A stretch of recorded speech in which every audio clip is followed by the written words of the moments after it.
શ્રી કૃષ્ણ. કેમ છો મિત્રો? મજામાં? હું ભરત પટેલ, તમારો મિત્ર, ફરીથી એક નાનકડી મસ્ત વાત લઈને આવી ગયો છું. એક બહુ મોટી સ્કૂલ, મોટો કેમ્પસ, એમાં ઘણા બધા શિક્ષકો તે છોકરાઓને ભણાવે અને એમાં પ્યુન પણ કામ કરે, અને એક ભાઈ જે હરરોજ ઘંટડી વગાડવાનું કામ કરે, બેલ મારે. જ્યારે સમય થાય, છૂટી પડતી હોય કે નાસ્તાનો ટાઈમ હોય કે રમવાનો ટાઈમ હોય, ત્યારે અચૂક બેલ મારતા. એક દિવસ એવું થયું, આમ તો સમયસર બધું કામ ચાલતું રહ્યું એકદમ બરાબર. ત્યાં કને એક પ્રિન્સિપાલ નવા આવ્યા. નવા પ્રિન્સિપાલની ભરતી થઈ તો પોતે બહુ ઉત્સાહી હતા. એ કે બધા મારે લેવો છે, ઇન્ટરવ્યૂ લેવો છે. એ કે એક દિવસ બધાને બોલાવ્યા, એમને પ્યુનથી માંડી અને શિક્ષકો, હેડમાસ્ટર બધાને બોલાવ્યા એ પ્રિન્સિપાલ સાહેબે. અને બધાને બોલાવ્યા, આપણે મિટિંગ કરી. બધાને પૂછ્યું કે તમે કેટલું ભણ્યા છો, તમે કેટલું ભણ્યા છો. કોઈએ કીધું હું બીએડ છું, કોઈએ હું BA છું, એવી રીતે બધી અલગ ડિગ્રી કીધી. છેલ્લે આ ઘંટડી જે વગાડતા ને ભાઈ, એમનો વારો આવ્યો. એમને પૂછ્યું તમે કેટલું ભણ્યા છો. એ કે ત્યારે ઘંટડી વગાડવાના ભાઈ હતા ને, એમને કીધું કે હું તો અભણ છું. એ કે હું ભણેલો નથી. ત્યારે પ્રિન્સિપાલે કીધું કે તો તમારી જગ્યા અહીંયા કને મારા માટે છે જ નહીં મારા કેમ્પસમાં. ત્યારે ભાઈએ કીધું કે ઘંટડી વગાડવામાં ભણેલાનું શું કામ છે. એ કે તો ગમે વગાડી શકે. એ કે ત્યારે પ્રિન્સિપાલે એમ કીધું કે ના, ભલે તમે અભણ હો પણ અમારે એ જગ્યાએ પણ ભણેલો રાખવો છે. એ કે અમારે ઘંટડી વગાડવાવાળો પણ ભણેલો જોઈએ, અમારા કેમ્પસની કે નામ ઊંચું કરવું છે એટલા માટે. એ કે તો ભાઈ તો બહુ દુઃખી થઈ ગયા બિચારા. વગાડ્યાવાળા હતા એ ભાઈને નોકરીમાંથી કાઢી મૂક્યા પણ છતાં એ નિરાશ ન થયા. વિચાર્યું કે હવે મારું શું થશે, મારા પરિવારનું શું થશે, મારું બધું ભરણ પોષણ આમ જ થતું. એમ મારી નોકરી હતી, મને પગાર મળતો, સેલરી મળતી, એમાંથી મારું ગુજરાન ચાલતું, પણ હવે મારું શું થશે. એ કે પણ છે ને એમને ભગવાનમાં બહુ શ્રદ્ધા હતી.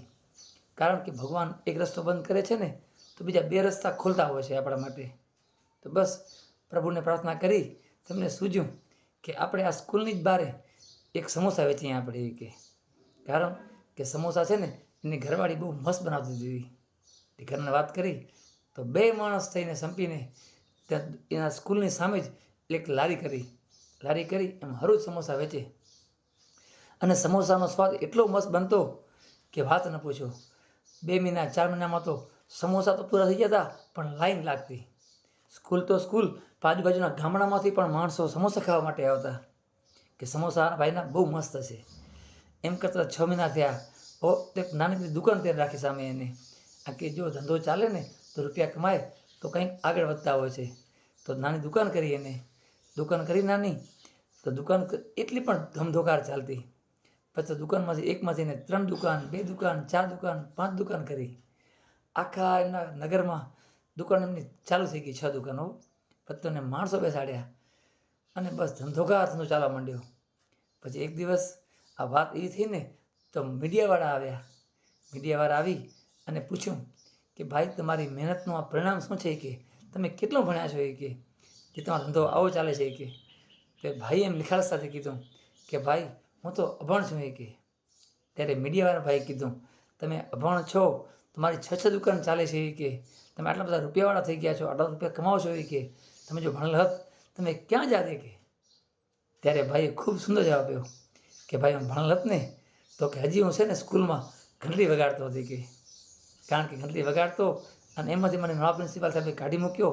ત્યારે મને સૂઝ્યું અને ભગવાને મને સુજાડ્યું કે ધંધો ચાલુ કરી. કે માટે હંમેશા અભણ અહીં કે ભણેલા અહીં પણ ભગવાનમાંથી ભરોસો રાખીએ ને ધંધો કરવો હોય ને તો ધંધો આપણને એક નહીં, ધંધા અનેક મળે છે.